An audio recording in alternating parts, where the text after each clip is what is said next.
Okay. I welcome you all with love and with a little humor. One of the headlines today was moronic. The U.S. government is calling for solar power, and Bill Gates is trying to create a cover over the planet to block out the sun. You have to have a sense of humor about these things at one level.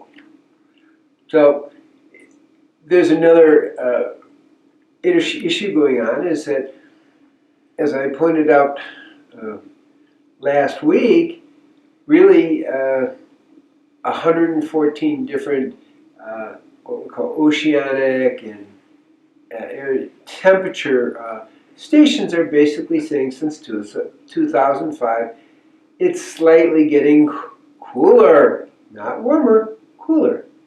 And other research has shown since 1998, that's those 20 years, that there's been a drop of 0.46 degrees centigrade in the overall temperature. And last March and April, many of the cities in the Midwest, in particular the North Midwest, had severe temperature drops, worse than they had had in many, many, many, many years. Okay, but we're not talking about global cooling and warming.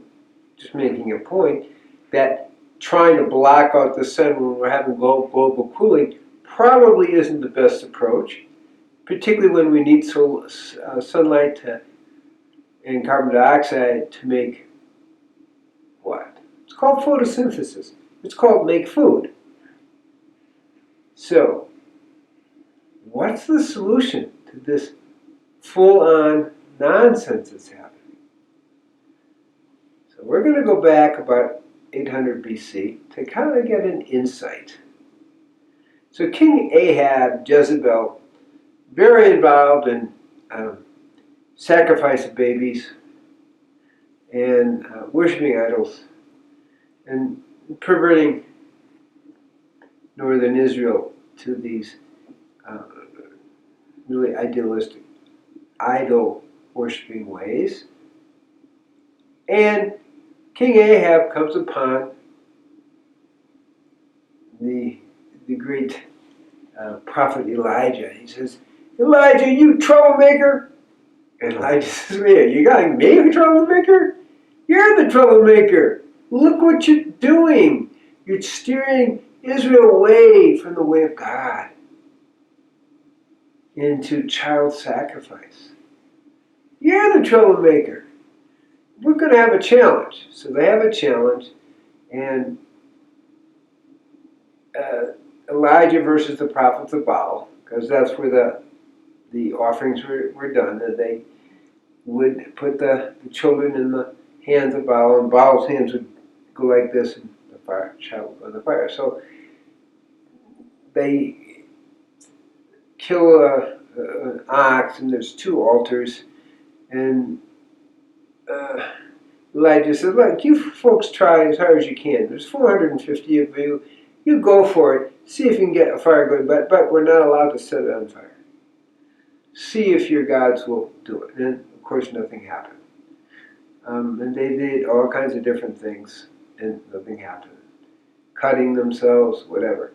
And then Elijah, just to make it really humorous, dumps all kinds of water on the offering, and then the prayer comes, the lightning comes, and it burns up.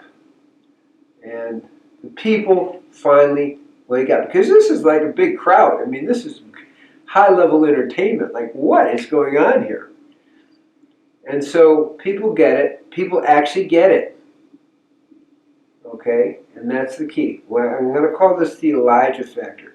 People get it, and they go after the prophets of Baal and destroy them or whatever they do with them. And Elijah is somewhat elevated, but then he kind of disappears. But what's the point? The point is, in broad daylight, they're saying night.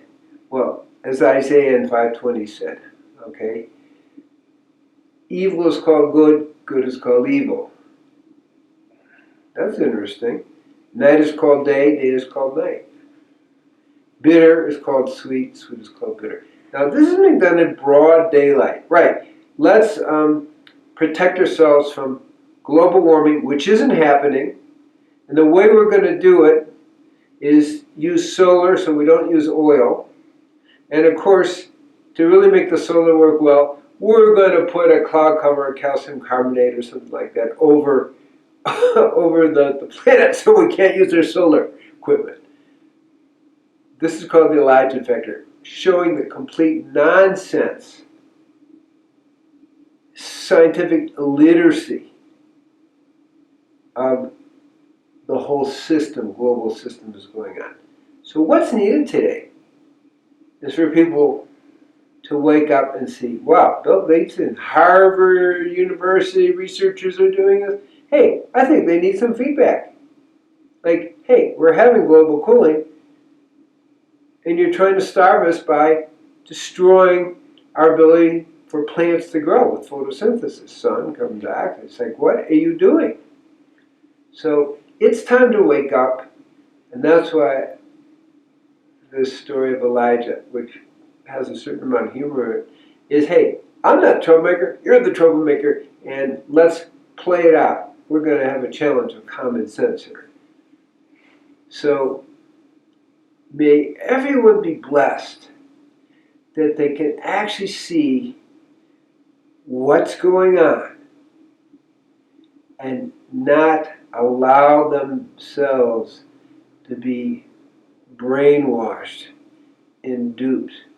Stand up for the spiritual truth. Stand up for the protection of all humanity. Stand up for our right to evolve as spiritual beings. Peace be with you. Shalom, shalom, shalom. Om Shanti, Shanti, Shanti. Om Tat Asum. Amen.